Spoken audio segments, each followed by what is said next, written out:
राजा जर इतकं काही करत असेल तर अख्ख्या महाराष्ट्रातील त्यावेळच्या राजाने काय केलं?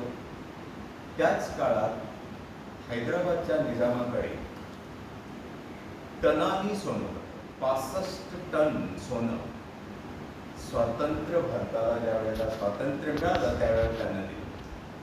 त्याच वेळचा सलारजंग यांचाच संप आहे. त्याच्या राण्या होत्या 360. तो पायऱ्या उतरत असताना त्या राण्यांनी केस टाकायचे आणि त्याच्यावरून तो पाय उतरायचा. त्यानं केलेलं कलेक्शन जर आपण बघितलं तर अख्खा दिवस लागतो सलारजंग म्युझियम बघायला. वेगवेगळ्या देशांमध्ये जाऊन त्याने त्या वस्तू आणल्या. अशी अय्याशी करण्याची यांना ही संधी होती नव्हती का? पण त्यांनी ती केली नाही.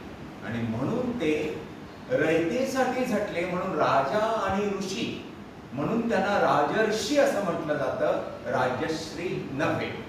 राजा आणि ऋषी, ऋषी म्हणजे ऋषीवल म्हणजे शेतकरी. राजा आणि ऋषी यांचा अत्यंत अत्युच्च संगम या व्यक्तिमत्वामध्ये होता. फक्त त्यांनी समानता आणली नाही. मंडल आयोग जो काय स्थापन केला तर तो राजर्षी शाहूंच्या विचारांना पुढे नेणारा होता. त्या काळचे पंतप्रधान कोण होते? VP सिंग. त्यांनी राजर्षी शाहूंना आदर्श मानून तो मंडल आयोग आणला. फक्त आपल्याला शिक्षणात त्यांचं कार्य दिसतं. राजर्षी शाहूंनी पहिला पुतळा शिवाजी महाराजांचा पुण्यामध्ये बांधला. पुणेकरांना तो नको. इतकंच नाही तर पहिलं धरण जे राधानगरी डॅम अजूनही तसंच स्ट्रॉंग जबरदस्त आहे आणि ते ऑटोमॅटिक आहे. त्या काळी बांधले. अजूनही पाण्याचं प्रेशर जास्त झालं ऑटोमॅटिक दरवाजे उघडतात, पाण्याची पातळी पुन्हा समतल राखली जाते. इतका द्रष्टा राजा. त्यांनी वेगवेगळ्या जाती भेद मिटवण्यासाठी वेगवेगळे हॉस्टेल्स काढली. पाणी लांबून तिथपर्यंत आणलं. लोकांना रोजगार निर्मिती करून दिली. इकॉनॉमिक्स, हिस्ट्री, अग्रिकल्चर, एज्युकेशन आणि कल्चर याचा त्रिवेणी संगम असलेला राजा म्हणजे राजर्षी शाहू महाराज. कुस्तीगिरांसाठी ते स्वतः जाऊन तिथं बसायचे आणि म्हणायचे मला कुस्ती पाहिजे, नुसतं हाताला अंगाला माती लावून फिरू नका, कुस्त्या बघत राहायचे. त्यांची ताकद उंची 6.5 फूट. त्यांनी इमॅजिन 165 किलो वजन. रात्री शिकारीला गेल्यानंतर अस्वलाचा आणि त्यांचा आमनासामना झाला. रात्रभर अस्वलाला रोखून ठेवण्याची ताकद राजर्षी शाहूंमध्ये होती. आज आम्ही नुसतेच असेच अंगात काहीच जरा पळ म्हटलं की लगेच थाप लागायला.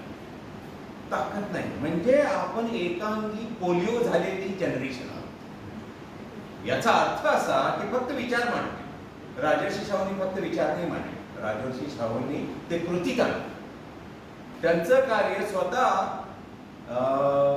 रात्री बग्गीतून जायचे वेगवेगळ्या हॉस्टेल्सना विद्यार्थी अभ्यास करतात का बघायला. लालटेनची काच जर काळी झाली असेल तर ते स्वतः पुसायचे आणि लावायचे. कोणता राजा करतो? आम्ही आळशी साधा चहा करून घेतो स्वतःसाठी. लगेच काय कशावर मागवतो? स्विगी, झोमॅटो. कारण आमच्या खिशात पैसा पुरत नाही. बरोबर. द्रष्टेपणा असला पाहिजे. याचं म्हणजे त्यांनी फक्त मूल्य दिली नाही समाजाला, ते स्वतः आता मूल्य झाले.